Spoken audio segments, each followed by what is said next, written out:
Yes, so that's the government's been defeated again for the second time. This on the vote asking for a meaningful vote at the end of the deal. It was a majority of 98, 366 contents, as they call them in the House of Lords, 268 not content. So that is another big defeat of nearly 100 votes, slightly smaller than, by 4, the EU Nationals' defeat. So that means that when it goes from the House of Lords later this evening back across this lobby to the House of Commons, there will be 2 amendments to what the government had hoped would be a very simple bill for the Commons to have to consider. So the government has now been defeated for a second time on this Article 50 bill, and the interesting thing is in that final clause it specifies that if there should be at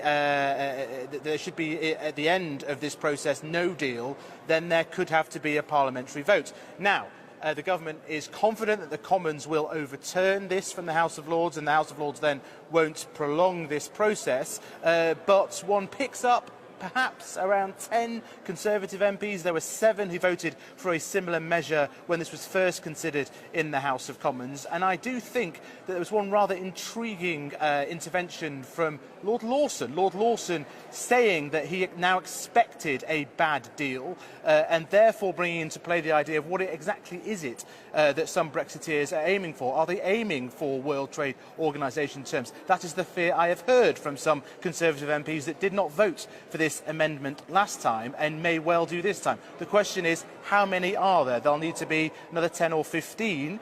At the moment, if the vote was right now, you'd expect the government to win and overturn what the Lords have just done.